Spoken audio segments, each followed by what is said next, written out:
Hello everyone, my name is Dracoman and welcome back to another video on my channel. Today we are going to be looking at a bunch of different giant redstone projects, including a couple of mine. This is one of mine that I've built. It is a 100 by 100 Minecraft vault door. It's the biggest vault door in existence, I believe. At least I haven't found another vault door that's bigger than this one. So here's the entire door. I'll be reviewing this one as well as another one of mine, and then of course a couple others from other users of YouTube. So I'm gonna go ahead and start with mine. So this one, it took me 4 weeks to build, and it takes, I think, either 20 to 30 minutes to open. I haven't checked recently. I haven't bothered opening this thing recently, but also I have not, I didn't check the video that I made on it, which you can check in the description. There will be links to all of the giant contraptions in this video down in the description, so you can watch those videos for yourself. But this thing is huge, and I love building. I hated building this thing, but I love that I did, and I love how it turned out. So basically, the 4 quadrants of the door open and go in their respective sections, and then the walls, the ceiling, and the floor all come in and close up the walls, and close up the doors. And make for a very smooth opening. Okay, well, the opening's not smooth, but it looks smooth when it's done opening. Moving on. Alright, so previous to my 100 by 100 vault door, my biggest door was a 20 by 20 door, of which there were several built beforehand, but I just wanted to try it out for myself. So this is actually my original door design, not the redstone, just the shape, or just the palette of the door here. That was my design originally, but this door specifically was actually built by a different person. I apologize, I don't actually remember who sent it to me, but it's so cool and I love it so much. And they also sent this here. I'm not going to test out this door because I don't want it to break, but I will show you guys this one, which they also built and sent to me, and I just think is awesome because I could never figure out how to build these things. But look at this, it's a 6x6 seamless, it's a 6x6 seamless piston door, which is just awesome. The opening's a little bit slower, but you know, that's kind of just a given for piston doors. But how they use the redstone, I find extremely really cool. Like, I find that really cool and really interesting, and how they use that. But overall, I really like this door. This is super cool, and this is super cool as well. I love all of this. I'll show you guys my design of this door, but this is their design. And so, yeah, it turned out pretty nice. And here's my design of the same door, this was the original design, including all the redstone and stuff. Lines are a bit messy, and they definitely overlap with the door itself a little bit, but that all could have been changed. I just was getting pretty lazy and just wanted to finish it by the time I was at that point. But as you can see, very similar designs to the last one I showed you guys. It's quite messy, I'll be honest, but it was the best I could do at the time, and honestly, I liked it. And like, this was my first big project, and so I was really proud of this when I finished it. Okay, now we can move on to some other people's designs. Alright, so here's the first design I found, and it is an ultimate all-in-one Minecraft farm built by Shulkercraft. He said it took 11 hours to build. I think it has 5 different farms in it, I think. Yeah, I'm pretty sure it has 5 different farms in it. All the products go up to the AFK spot, and then you can also, from the AFK spot, you can control all the different farms and whether they're activated or not activated. If it's something you can activate, as you can see, you can activate the different farms with the different levers set up, with the redstone lines going down behind it there. And then here are the products from the farm coming up through the pipeline. So as you can see, it's a fairly efficient farm, considering that it has, you know, like several different farms inside of it.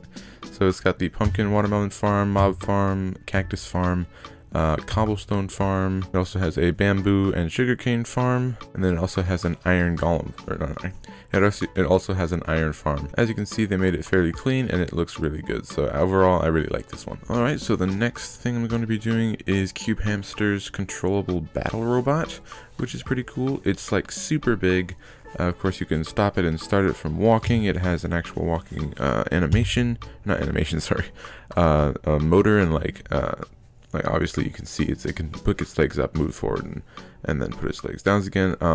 I really like those kinds of machines, and this thing looks like it runs really smoothly actually, and decently fast for its size. It also, as you can see, it has missiles on the underside, I think the sides and the top. Yeah, so when he activates that piston there, he sends forward different missiles, as you can see here. And so as you can see, you can control sending out missiles and moving it and stuff, so it is a very controllable robot, which I really appreciate. And of course, these are perfectly functional missiles. As you can see, if he stops them right here, they will in fact stop and blow up just like a regular missile would. But then there is also an option to send forward a different kind of missile, which is more of a, it feels like it would be more of a like a jet than a missile, because it goes forward and then drops the TNT down. So it doesn't like, it's not a missile where it explodes when it hits a wall, but you can like make it drop TNT at a certain point, which I find really fascinating how he did that. Also, something else I liked about this thing is that it is a mostly all-terrain thing. Obviously, if it came across like a hill or something, it wouldn't be able to climb that, but it can go over like simple objects like a little inconsistency in the ground, which is pretty good. And I also appreciate how far the feet move. They don't just go forward like a block, they go forward, I think 3 blocks.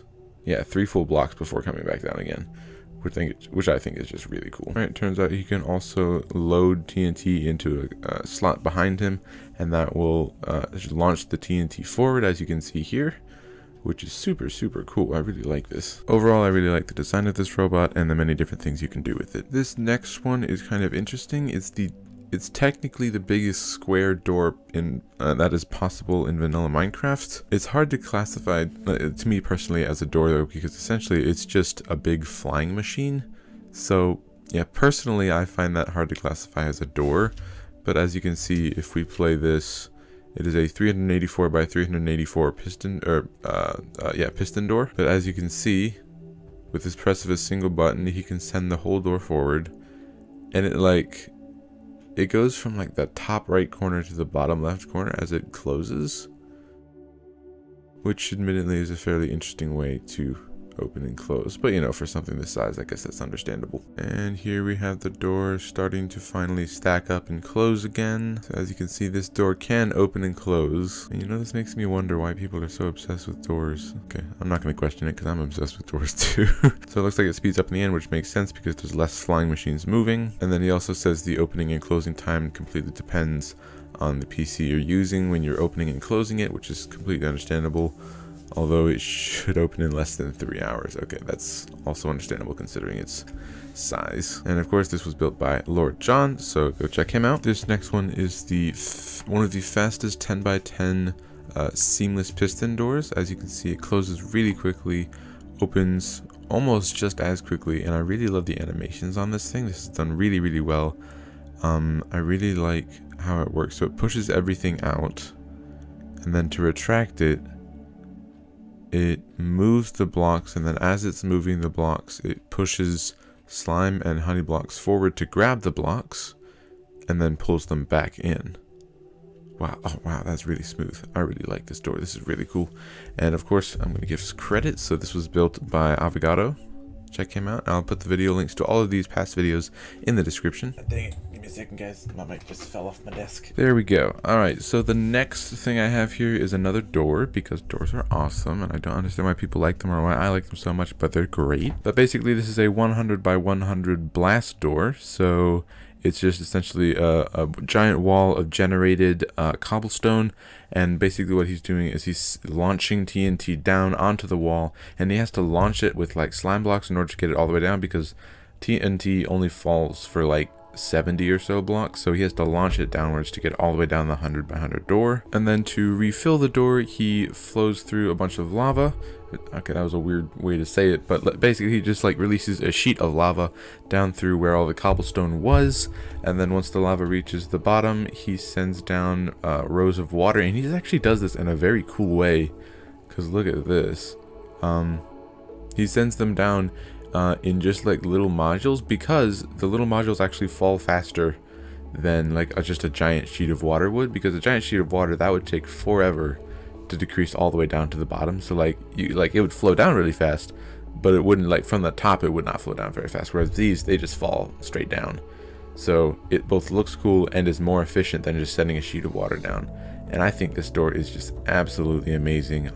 It is just so cool. I was gonna say I'm happy with how it turned out, but I'm not the one who built this. But anyways, this looks really cool, and it was built by a small YouTuber called Ictagon. But anyways, the main purpose for this video was number 1, for your guys' entertainment, and number 2, for my inspiration, because I was looking for a new mega project to build for you guys, because that's honestly what I enjoy doing most right now. So I'm gonna come up with an idea for a mega project. Hopefully we'll actually work out this time and I'll actually do it and release it and not just have it come out as a total fail and then just give up on it. So yep, that's that. I hope you guys enjoyed the video. If you did, leave a like down below, and if you really enjoyed it, then please consider subscribing because it really does help out a lot. But yeah, I'll see you guys next time.